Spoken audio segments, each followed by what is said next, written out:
Proclamação do Evangelho de Jesus Cristo segundo Lucas. Glória a vós, Senhor. Naquele tempo, enquanto Jesus falava, um fariseu convidou-o para jantar em sua casa. Jesus, então, pôs-se à mesa. O fariseu ficou admirado ao ver que Jesus não tivesse lavado as mãos antes da refeição. Jesus disse ao fariseu: vós, fariseus, limpais o corpo e o prato por fora, mas o vosso interior está cheio de roubos e maldades. Insensatos! Aquele que fez o exterior não fez também o interior? Antes, dai esmola do que vós possuís, e tudo ficará puro para vós. Estas são as palavras de salvação. Glória a vós, Senhor.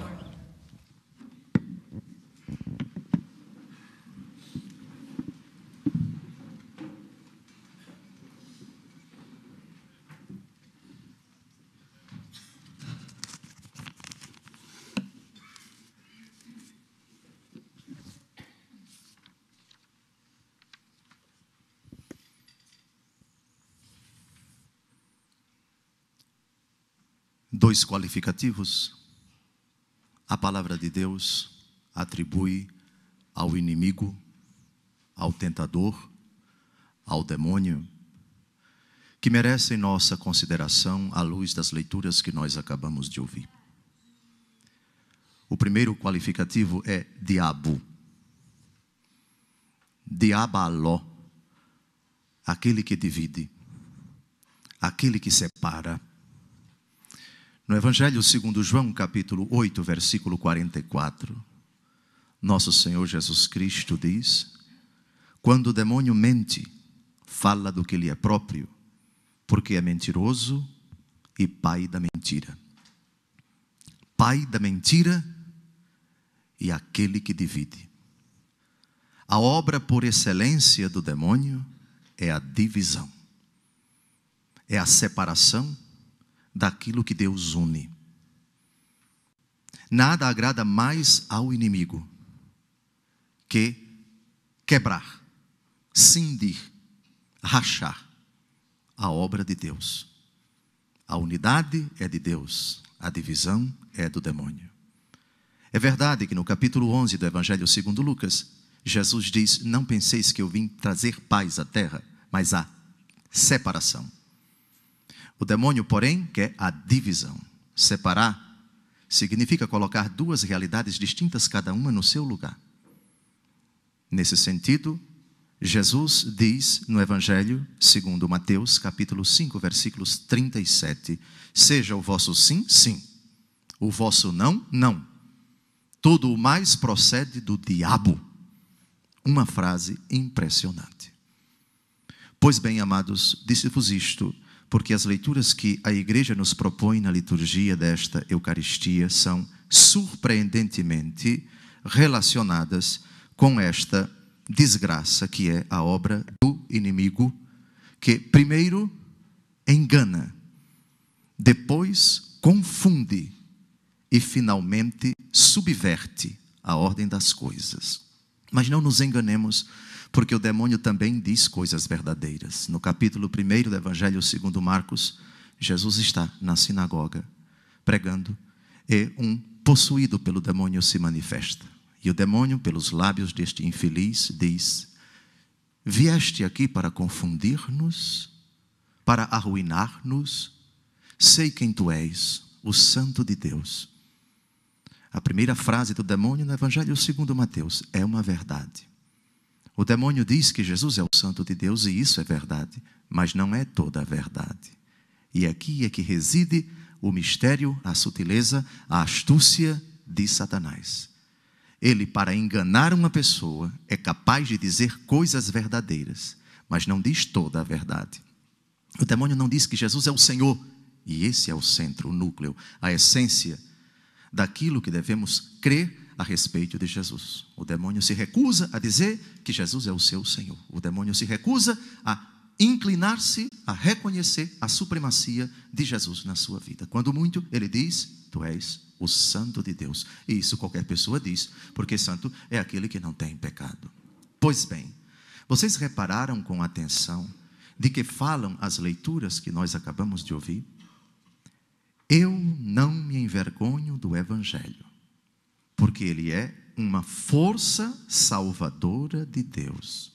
Mas logo em seguida, o apóstolo Paulo acusa: a ira de Deus se revela do alto do céu contra toda a impiedade e iniquidade dos homens, que em sua iniquidade oprimem a verdade.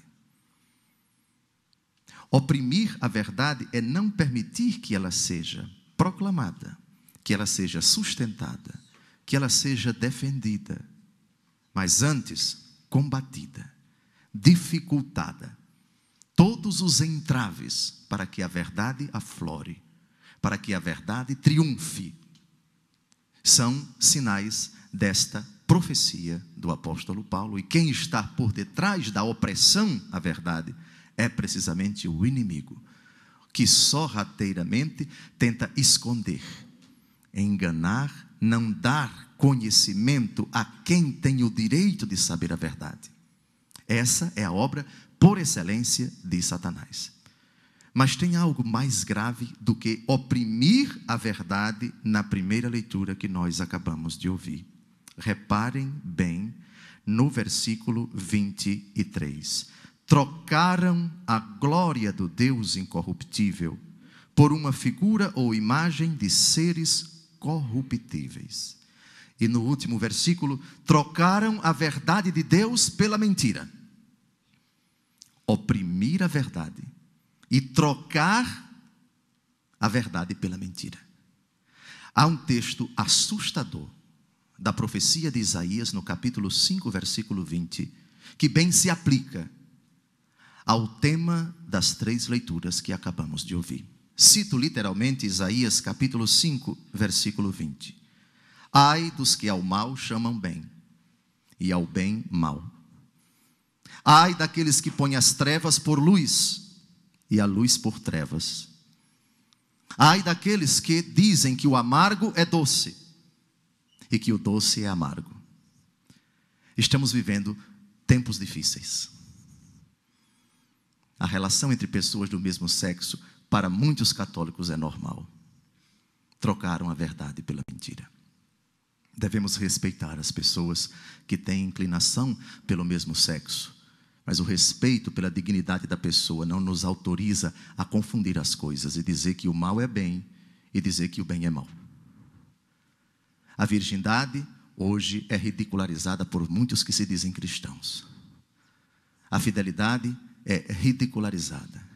A honestidade é posta em xeque. Os autênticos valores são tão questionados hoje que muitos têm até vergonha de dizer: eu sou honesto, eu sou decente, eu sou fiel à minha esposa, eu me orgulho de usar o meu anel, a minha aliança. Eu não me envergonho de dizer que eu sou casto, eu não me envergonho de dizer que eu sou virgem e vou me guardar como tal até o dia do casamento. Vivemos tempos difíceis, amados. Hoje muitas mães que se dizem católicas permitem, autorizam que suas filhas durmam com o namorado dentro da sua própria casa.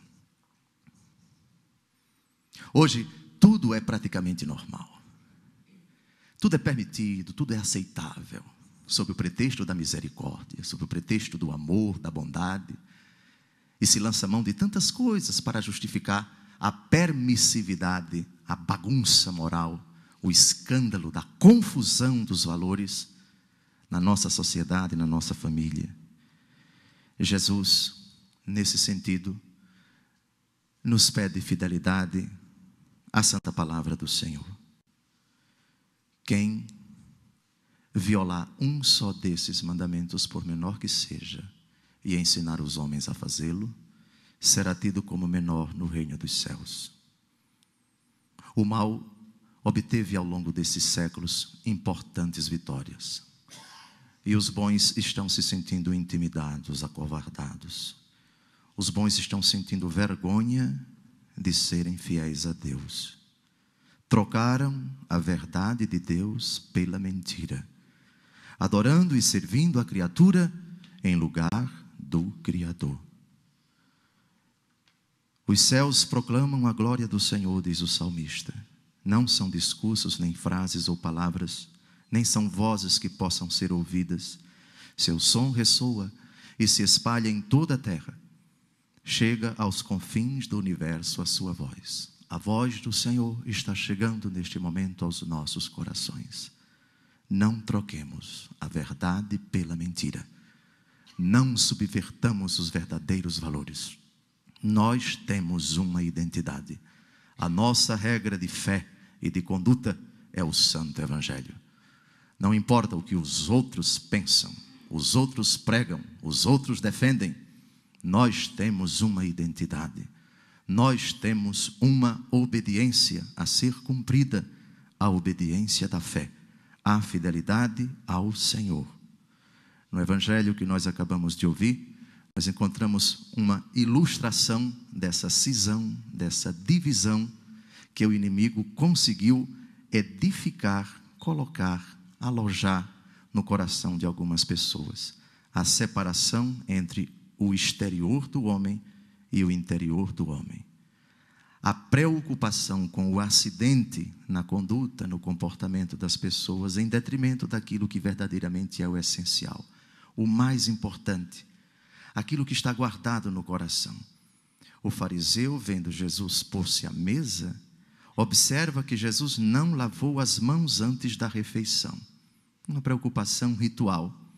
Jesus vai ao cerne da questão nessa pessoa e diz: limpais o copo e o prato por fora, mas o vosso interior está cheio de roubos e maldades. Insensatos.